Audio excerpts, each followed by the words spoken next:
নমস্কার বন্ধুরা, ভাই বোনের হেসেল ঘরে সবাইকে স্বাগত। আমি জলি।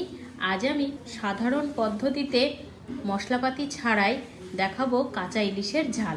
এখানে দুটো ইলিশ মাছকে কেটে পরিষ্কার করে ধুয়ে নিয়েছি, আর নিয়েছি কাঁচা লঙ্কা, লবণ, হলুদ। এখন গ্যাসে একটা কড়াই বসিয়ে দিলাম। কড়াইতে দিয়ে দিলাম পরিমাণ মতো জল। জলটা ফুটে উঠলে দিয়ে দিলাম লবণ, হলুদ ও কাঁচা লঙ্কা। সব উপকরণগুলো জলের সাথে একটু নাড়াচাড়া করে দিয়ে দিলাম কাঁচা মাছগুলো।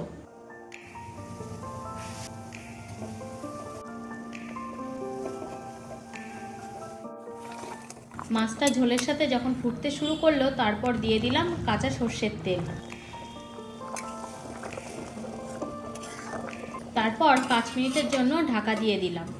5 মিনিট পর ঢাকাটা খুলে যে লঙ্কাগুলো দিয়েছিলাম একটা চামচের সাহায্যে লঙ্কাগুলোকে একটু গেলে দিলাম। আবার 2 থেকে 3 মিনিট ফুটিয়ে রান্নাটা কমপ্লিট করে নিলাম। এবার একটা প্লেটে মাছের ঝোলটা নামিয়ে নিলাম। রেডি হয়ে গেছে কোনো মশলাপাতি ছাড়া কাঁচা ইলিশের ঝাল।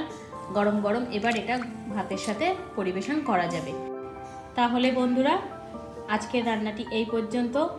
যে সকল বন্ধু আজ নতুন আমার ইউটিউব চ্যানেল থেকে দেখছেন তারা অবশ্যই পেজটিকে সাবস্ক্রাইব করে দেবেন। যারা ফেসবুক থেকে দেখছেন তারা লাইক, কমেন্ট ও শেয়ার করে দেবেন। ধন্যবাদ।